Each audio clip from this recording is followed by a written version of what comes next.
This is Sagar and welcome to prime mathematics. इस video में हम क्लास 9 का चैप्टर नंबर 1 संख्या पद्धति की एक्सरसाइज 1.4 करने वाले हैं। इसमें हम पढ़ेंगे कि वास्तविक संख्याओं पर संक्रियाएं कैसे होती है और आखिर संक्रिया होता ही क्या है। तो कुछ नहीं है, वास्तविक संख्याओं को जोड़ना, घटाना, गुणा करना, है ना, भाग करना, यही सारी चीज़ें हैं। तो चलिए देखते हैं।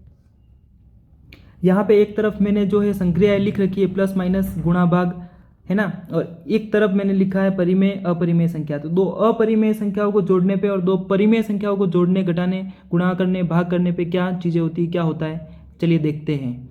तो दो परिमेय संख्याओं को हम ले और जोड़े तो क्या आता है, तो एग्जाम्पल लेके देखते हैं। जैसे 7 + 5 करेंगे तो 12 आ जाएगा।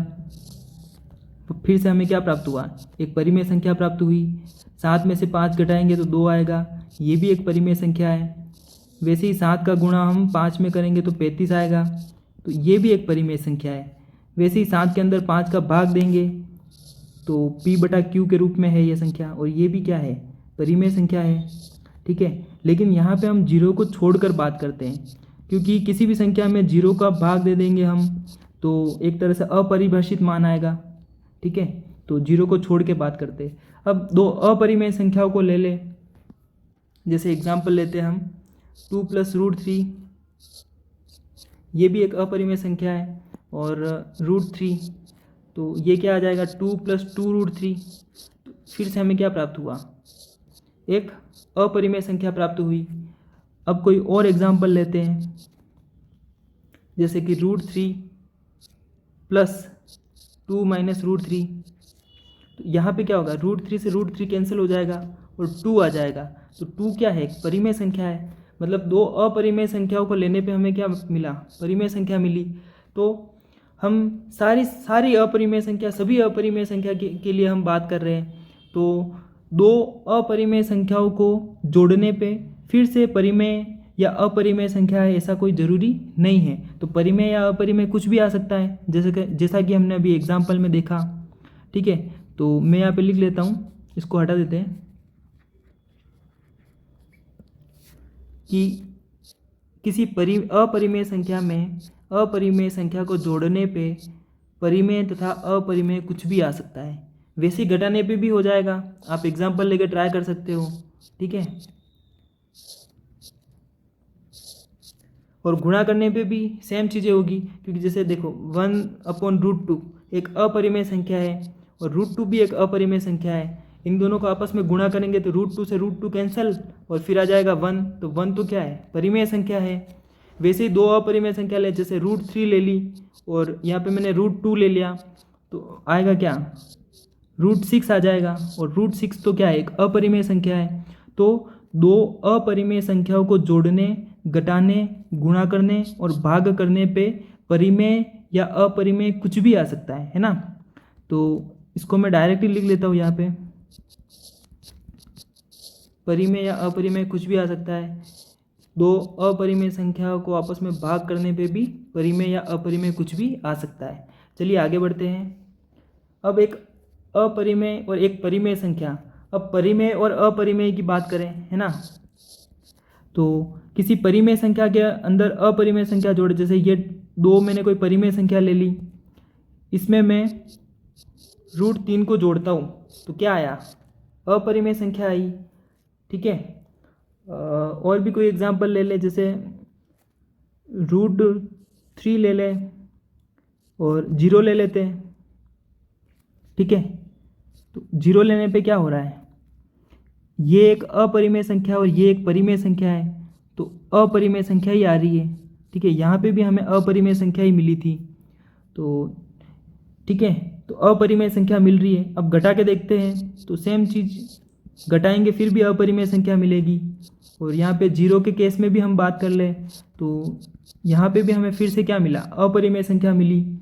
गुणा करके देखें तो जैसे एक परिमेय संख्या ले ली 2 और एक अपरिमेय संख्या ले ली √3, 2√3 आया, जो कि एक अपरिमेय संख्या है। ठीक है, और 0 के केस में बात करें तो अगर 0 को किसी अपरिमेय संख्या से गुणा करते हैं तो क्या आता है, 0 आता है। जो 0 से टकराएगा चूर चूर हो जाएगा, है ना। तो चूर चूर होके यहाँ पे 0 ही आ गया, मतलब परिमेय संख्या आ गई, है ना। तो इसका मतलब जोड़ने और भाग करने पे, क्योंकि भाग भी करेंगे, जैसे 0 के अंदर हम किसी अपरिमेय संख्या का भाग करें तो भी फिर से क्या आएगा, 0 ही आएगा। तो यहाँ से एक बात स्पष्ट हो जाती है कि 0 को छोड़ के भाग और गुणा और भाग वाली संख्या में हम 0 को नहीं लेंगे, ठीक है, 0 को छोड़ देंगे हम। तो अगर हम 0 को छोड़ देते हैं तो एक परिमेय और एक अपरिमेय संख्या को लेने पे 100% अपरिमेय संख्या मिल रही है। क्योंकि भाग में भी देख लेते कोई एग्जांपल लेके, जैसे मैंने ले लिया 2 ही ले लो और फिर उसमें उसके अंदर √3 का भाग कर दो जो कि अपरिमेय है, तो फिर से हमें क्या प्राप्त होती है, एक अपरिमेय संख्या प्राप्त होती है, ठीक है। तो क्या निष्कर्ष निकला यहाँ से कि दो परिमेय संख्याओं को जोड़ने, घटाने, गुणा करने और भाग करने पे हमें फिर से परिमेय संख्या मिलती है। दो अपरिमेय संख्याओं को जोड़ने, घटाने, गुणा करने और भाग करने पे परिमेय या अपरिमेय कुछ भी मिल सकता है। और एक परिमेय तथा अपरिमेय संख्या को जोड़ने, घटाने और गुणा करने और भाग करने पे हमें अपरिमेय संख्या मिलती है, ठीक है। यहाँ तक कंप्लीट। अब चलिए आगे बढ़ते हैं। वास्तविक संख्याओं के कुछ गुण, जो प्रॉपर्टी है, वो यहाँ पे हम डिस्कस करते हैं। सबसे पहली प्रॉपर्टी है संवरक। तो इसमें क्या है, यदि किसी संख्या को जोड़ने और गुणा करने पे यदि फिर से वही संख्या आ जाए तो इसका मतलब वो जो संख्या है ना, वो क्लोजर प्रॉपर्टी को सेटिस्फाई कर रही है। तो हम ये कह सकते हैं कि वो संवृत हो जाएगी। कैसे, जैसे दो परिमेय संख्याओं को जोड़ने, गुणा करने, भाग करने पे फिर से परिमेय संख्या ही आती है, तो इसका मतलब परिमेय संख्या जो है वो संवृत हो जाएगी, वो क्लोजर प्रॉपर्टी को सेटिस्फाई करेगी। और दो अपरिमेय संख्या की बात करें तो उनको जोड़ने, घटाने पर और गुणा करने पर फिर से अपरिमेय संख्या नहीं आती है, क्योंकि दो अपरिमेय संख्याओं को के साथ संक्रिया लगाएंगे तो परिमेय तथा अपरिमेय कुछ भी आ सकता है। तो ये जो है अपरिमेय संख्या संवृत नहीं होंगी, ठीक है। अब साहचर्य की बात करें तो जैसे कोई नंबर मैं ले लूँ a और उसके अंदर मैं जोड़ के लिए देख रहा हूँ, तो a के अंदर b प्लस c को जोड़ेंगे या फिर हम a प्लस b में c को जोड़ेंगे, दोनों आपस में बराबर आएंगे, तो बात तो एक ही है ना। तो ये किसके लिए हो गया, योग के लिए।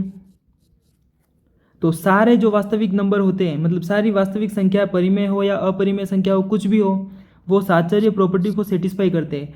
क्योंकि किसी भी संख्या में हम, जैसे किसी भी कोई संख्या ले ले a, उसमें हम b प्लस सी जोड़ें या फिर a प्लस बी में c जोड़ें, दोनों आपस में बराबर आते हैं।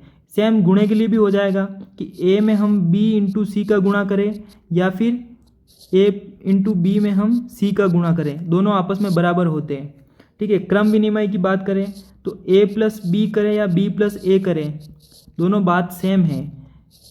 a इंटू बी करें या फिर b इंटू ए करें, ये भी सेम है। तो सारी वास्तविक संख्या क्रम विनिमय प्रॉपर्टी को भी सेटिस्फाई करती है।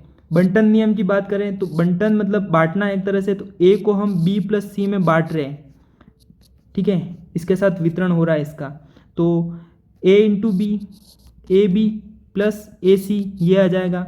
तो ये करें या फिर ये करें, दोनों आपस में बराबर हो जाएगा। तो सारी वास्तविक संख्या साहचर्य, क्रम विनिमय और बंटन नियम को सेटिस्फाई करती है, ठीक है। आप कोई भी एग्जाम्पल लेके देख सकते हो, कोई भी वास्तविक संख्या लेके देख सकते हो, चाहे वो परिमेय हो, अपरिमेय हो, कैसी भी हो, ठीक है। आगे बढ़ते हैं। यहाँ पे जैसे कुछ एग्जाम्पल लिए हैं, तो परिमेय संख्या के अंदर अपन ने अपरिमेय संख्या का गुणा किया है, 7 परिमेय है, √5 अपरिमेय है, तो फिर से हमें एक अपरिमेय संख्या प्राप्त हुई, ठीक है। तो √7 ये क्या है, √7 नहीं, 7√5 जो है वो एक अपरिमेय संख्या है। यहाँ पे 7/√5 है, तो ये भी क्या है, एक अपरिमेय संख्या है। और यहाँ पे अब हम जो है वो इसका परिमेयकरण भी कर सकते हैं, ऐसे करते हैं, हम आगे पढ़ने वाले हैं अभी, ठीक है। तो इसको अभी रहने देते हैं, ठीक है, इसको यहाँ से हटा देते हैं। अब इसकी बात करें, ये एक परिमेय संख्या, ये एक अपरिमेय संख्या, परिमेय और अपरिमेय को जोड़ने पे क्या आता है, क्या आता है, एक अपरिमेय संख्या आती है। पाई में से कुछ भी घटाओ, गुणा करो, जोड़ो, घटाओ, गुणा करो, कुछ भी करो, तो वो अपरिमेय संख्या ही रहती है। आगे बढ़ते हैं। वास्तविक संख्या के वर्गमूल निकालने की संक्रिया। तो वर्गमूल निकालने की संक्रिया मतलब जैसे किसी संख्या a का, जहाँ पे a क्या है, कोई भी धनात्मक वास्तविक संख्या है, ठीक है, धनात्मक वास्तविक संख्या,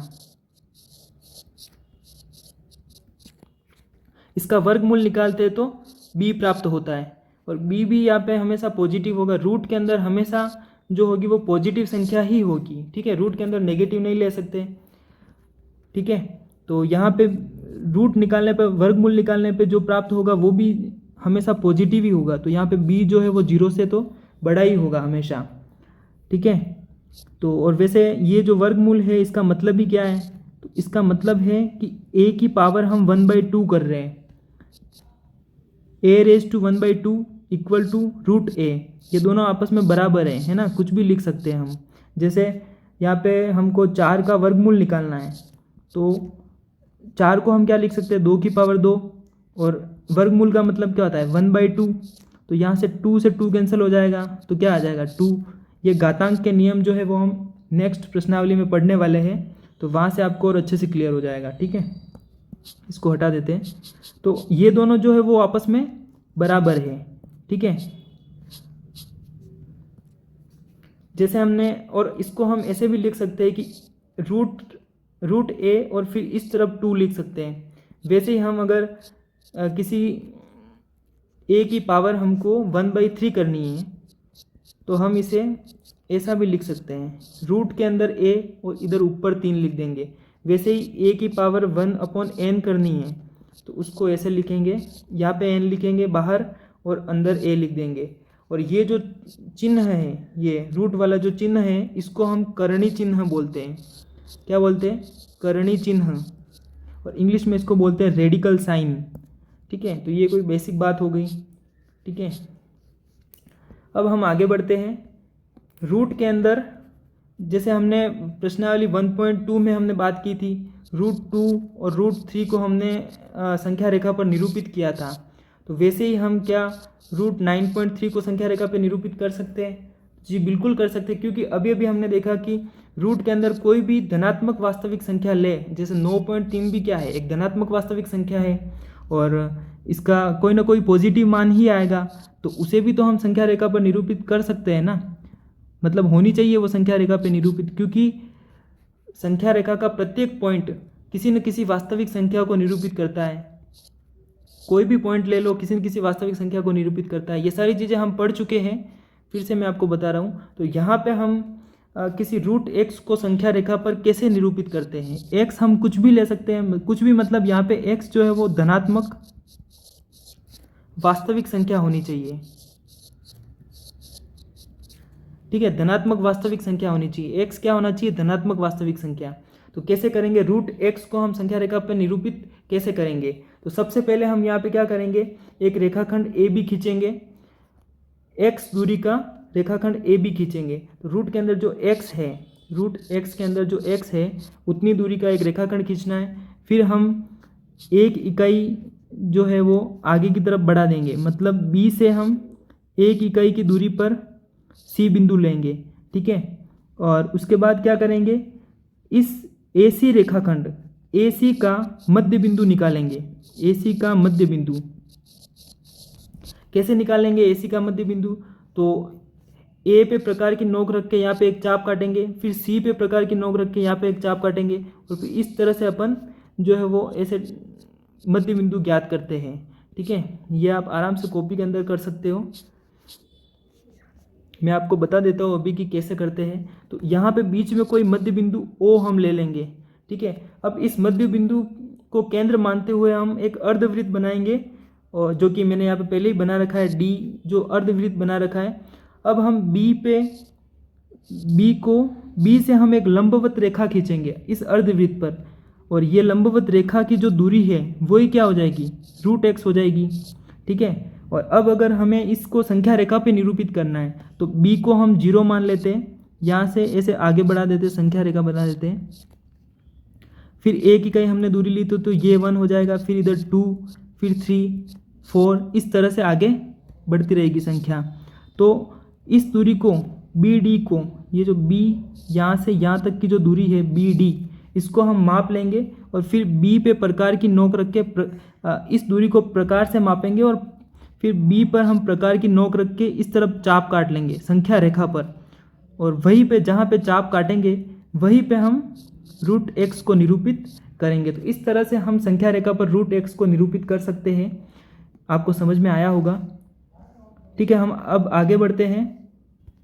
ये कुछ सर्व समीका है, इसको जल्दी जल्दी देख लेते हैं कि ए और बी यदि धनात्मक वास्तविक संख्या हो तब रूट ए बी जो है वो उसको कैसे करते हैं, तो उसको हम ऐसे रूट ए इंटू रूट बी भी लिख सकते हैं, इसको अलग अलग करके। अब इन दोनों का गुणा करना है तो इनको कैसे करेंगे, रूट ए का गुणा रूट ए से करेंगे और इस रूट ए का गुणा इससे करेंगे, फिर रूट बी का रूट ए से करेंगे और फिर रूट बी का इससे करेंगे। तो कैसे करते हैं, मतलब ये एक तरह से क्या हो गई, एक सर्व समीका हो रही है, दिख रहा होगा आपको, ए प्लस बी ए माइनस बी। ठीक है, ए प्लस बी ए माइनस बी क्या होता है, ए स्क्वायर माइनस बी स्क्वायर। तो यहाँ पे रूट ए का स्क्वायर हो जाएगा माइनस रूट बी का स्क्वायर हो जाएगा, तो ए माइनस बी आ जाएगा। और यहाँ पे तो कोई सर्व समीका नहीं लिख रही फॉर में, तो इसको डायरेक्ट सिंपल गुणा ही करना है। कैसे करेंगे, रूट ए का रूट सी से करेंगे, रूट ए सी आ जाएगा, यहाँ पे बी सी आ जाएगा, रूट बी का रूट सी से, फिर रूट ए का रूट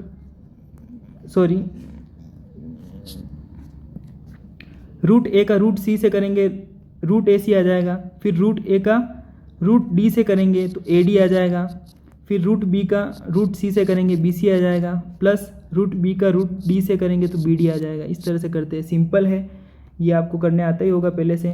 और ए प्लस बी का होल स्क्वायर वाली सर्व समीका लगा देंगे इस लास्ट वाले में। अब हर का परिमेयकरण कैसे करते हैं ये देखते हैं, और करते ही क्यों है। कोई भी संख्या यदि किसी भी संख्या के डिनोमिनेटर में, मतलब हर के अंदर यदि कोई अपरिमेय संख्या है तो उसे हम परिमेय संख्या में चेंज करते हैं, इसी को हम क्या कहते हैं, हर का परिमेयकरण। क्यों करते हैं, क्योंकि कैलकुलेशन आसान हो जाए, है ना, इसलिए करते हैं। तो बस यही है, जैसे यहाँ पे रूट 2 है तो इसका परिमेयकरण करना है तो अंश व हर में अपन रूट 2 का गुणा कर देते हैं, तो ऊपर आ जाएगा रूट 2 और नीचे रूट 2 से रूट 2 का गुणा होने पे 2 आ जाएगा। तो हर का परिमेयकरण हो गया कि नहीं हो गया, हो गया। हर में हमने एक परिमेय संख्या प्राप्त कर ली। तो ऐसे करते हैं। ठीक है, और भी एग्जाम्पल अपन आगे क्वेश्चन करते तब देखेंगे। प्रश्नावली 1.4 के कुछ क्वेश्चन करते हैं। फर्स्ट क्वेश्चन में दिया है कि कौन सी संख्या परिमेय है और कौन सी अपरिमेय है। तो 2 परिमेय, रूट 5 अपरिमेय। तो एक परिमेय संख्या में से अपरिमेय संख्या को घटाने पे हमें क्या मिलता है, अपरिमेय संख्या मिलती है। सबसे पहले वीडियो में स्टार्टिंग में हमने ये चीज़ पढ़ी। फिर यहाँ पे क्या हो रहा है, यहाँ पे रूट 23 से रूट 23 कैंसिल हो जाएगा, 3 आ जाएगा, और 3 क्या है, एक परिमेय संख्या है। यहाँ पे ये पूरा रूट 2 रूट 7 से 2 रूट 7 कैंसिल हो जाएगा, 1 आ जाएगा। ये भी क्या है, एक परिमेय संख्या है, 1/√2। तो ये क्या है, एक परिमेय संख्या, अपरिमेय संख्या है। ठीक है, व्यंजकों को सरल कीजिए, व्यंजकों को सरल करना है तो ये इसमें वही सर्व समीका लगेगी। ये सारी चीज़ें आपसे हो जाएगी आराम से। जैसे थर्ड में है ए प्लस बी का होल स्क्वायर, यहाँ पे ए प्लस बी ए माइनस बी वाली सर्व समीका लग रही है, 3 का स्क्वायर माइनस रूट 3 का स्क्वायर, तो 9 माइनस 3 6। ये सारी आसान चीज़ें हैं, ये भी आप आराम से गुणा कर लेंगे। तो आगे बढ़ते हैं। क्वेश्चन नंबर 3 क्या कह रहा है कि आपको याद होगा कि पाई को वृत्त की परिधि, मान लीजिए कि पाई जो वृत्त की परिधि है वो सी है, और फिर कहा है कि उसके व्यास उसको मान लो डी और के अनुपात से परिभाषित किया जाता है, अर्थात पाई जो है वो C/D के बराबर है। इस तथ्य का अंतर्विरोध करता हुआ प्रतीत होता है। ये कह रहा है कि इसके अंदर ये जो तथ्य हमें दे रखा है इसका अंतर्विरोध हो रहा है कि पाई एक अपरिमेय संख्या है। तो इस अंतर्विरोध का निराकरण आप कैसे करेंगे। तो सबसे पहली बात तो ये कि पाई अगर अपरिमेय संख्या है, तो पाई यदि अपरिमेय संख्या है तो C व D में से कोई ना कोई अपरिमेय संख्या होनी ही चाहिए, क्योंकि एक अपरिमेय संख्या प्राप्त करने के लिए हम क्या करते हैं, मतलब जब एक परिमेय और अपरिमेय संख्या के बीच में संक्रिया लगाते हैं तभी हमें अपरिमेय संख्या प्राप्त होती है। ठीक है, तो इस बात का यहाँ पे अंतर्विरोध तो नहीं हो रहा है, क्योंकि जब हम जब हम मेजर करते हैं, जैसे किसी वृत्त की परिधि 2πr होती है, तो उसका आंसर जो है वो हम हमेशा परिमेय संख्या लेते हैं या फिर लगभग मान लेते हैं, सन्निकट मान लेते हैं, है ना।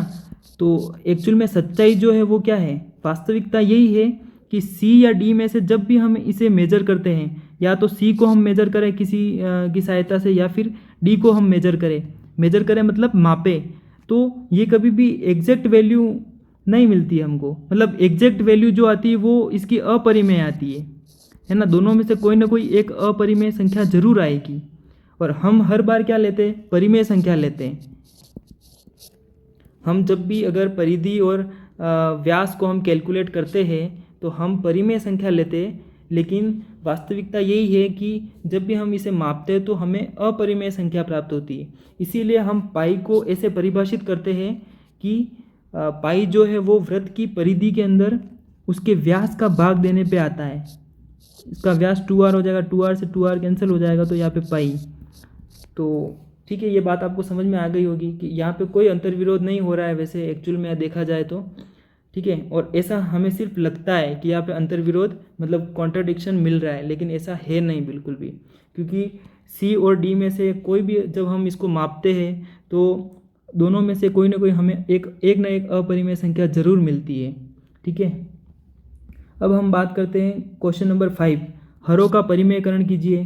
तो यहाँ पे 1/√7 का करना है, तो √7 का ऊपर हर में और अंश व हर में गुणा कर देते हैं, तो ये क्या आ जाएगा, √7 और यहाँ पे 7 आ जाएगा।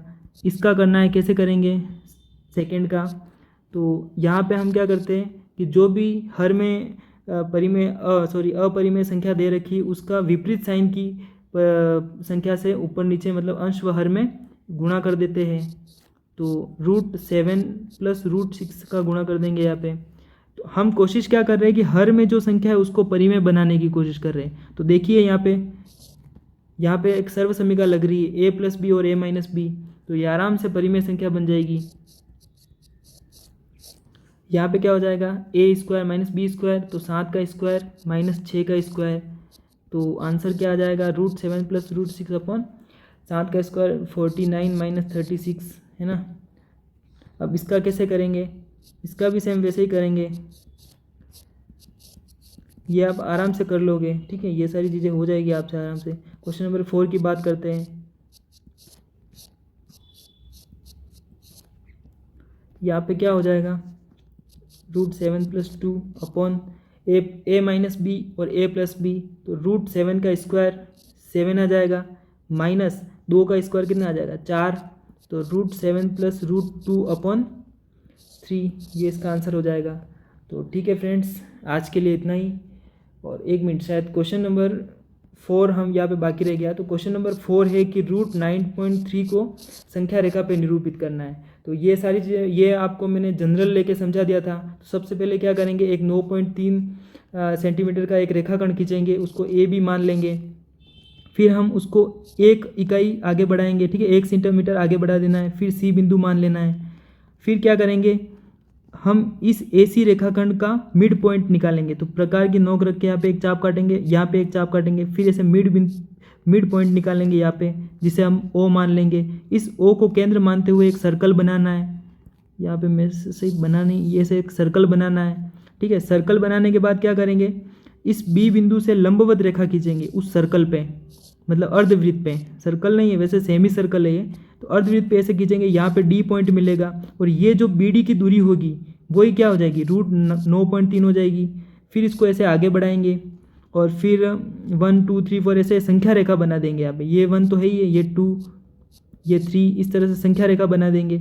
और फिर क्या करेंगे, ये जो दूरी हमने मापी ना, उतनी दूरी लेके इस तरफ, ये जो दूरी आएगी BD की, उतनी दूरी प्रकार की सहायता से माप के B पर हमें प्रकार रखना है और फिर ऐसे चाप काट लेना है। और जहाँ पे भी चाप कटेगा वहीं पे √9.3 को प्रदर्शित कर लेंगे। तो इस तरह से करेंगे, ठीक है फ्रेंड्स। आज के लिए इतना ही। चैनल को सब्सक्राइब कर दीजिए, लाइक कर दीजिए। देखिए यहाँ पे मैंने कितने बड़े बड़े अक्षरों में लिखा है, ये चीज़ लाइक करना है ना, वीडियो को लाइक करना है, और शेयर भी किसको करना है, वीडियो को करना है अपने फ्रेंड्स के साथ में। जो भी अपने क्लासमेट है उनको सेंड करना है और सब्सक्राइब करना है चैनल को, ताकि आपको टाइम टू टाइम वीडियो मिल सके। तो ठीक है, ऑल द बेस्ट।